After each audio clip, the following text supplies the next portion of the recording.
ତ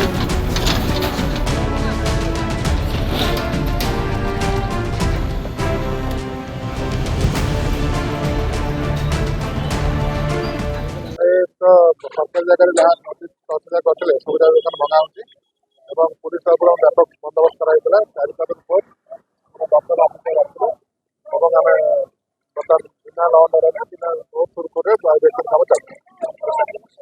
ହଁ ଦୋକାନ ବେଳେ ପ୍ରୋମୋଟ ତାଙ୍କ ଦୋକାନ ଉଠେଇ ନେଇଛନ୍ତି, ବାକି ଯୋଉଟା ଉଠେଇ ନେଇଛନ୍ତି ତାଙ୍କ ହେଉଛି ସରକାରୀ ଜାଗା ଆମେ ବର୍ତ୍ତମାନ ସରକାରଙ୍କ ନିର୍ଦ୍ଦେଶ ଅଛି ସେ ସରକାରୀ ଜାଗା ଏବଂ ଏଇଟା ଗୋଟେ ଟ୍ରାଫିକ୍ ଜାମ୍, ତାକୁ ଆମେ ଏଭିକ୍ସନ୍ କରୁଛୁ, ଖାଲି କରୁଛୁ, ଯେମିତିକି ଏଠି ଟ୍ରାଫିକ୍ ଜାମ୍ ହେବନି, ଲୋକମାନେ ଗାଡ଼ିରେ ବି ମଧ୍ୟ ଆକ୍ସିଡେଣ୍ଟ ହେଉଛି ଏବଂ ଗାଡ଼ି ଜାମ୍ ହେଉଛି ବେଳେବେଳେ।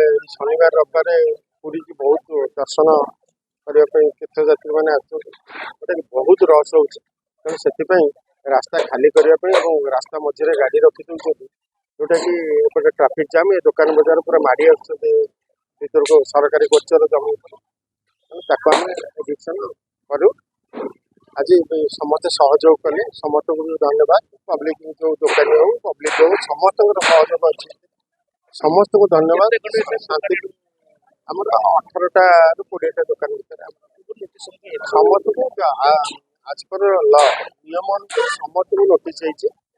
ବିଫୋର୍ ନୋଟିସ୍ ହେଇ ପୁରା ସଫିସିଏଣ୍ଟ ଟାଇମ୍ ଦିଆହେଇଛି, ଡିକ୍ଲାରେସନ୍ ହେଇଛି ଏବଂ ସେମାନେ ସ୍ୱତଃପ୍ରବୃତ୍ତ ମଧ୍ୟ ଖୋଲି ଦେଇଛନ୍ତି, ସେମାନଙ୍କୁ ବହୁତ ବହୁତ ଧନ୍ୟବାଦ। ପୋଲିସ ଅଧିକାରୀ 2 ପ୍ଲାଟୁନ୍ କି 3 ପ୍ଲାଟୁନ୍ ପୋଲିସ। ଗଣ୍ଡଗୋଳ ତ ହେଇନି, ସେମାନେ ତ ଶାନ୍ତିପୂର୍ଣ୍ଣ ଭାବେ ଆମକୁ ସହଯୋଗ କରୁଛନ୍ତି ଦୋକାନୀମାନେ ସ୍ୱତଃପ୍ରବୃତ୍ତ ଭାବେ। ତେଣୁ ଆମର ପୋଲିସ ମାନଙ୍କର ବି ଶାନ୍ତି ଶୃଙ୍ଖଳା ସମସ୍ତେ ଆମେ ବହୁତ ଭଲରେ ଏଭିକ୍ସନ୍ କରୁ।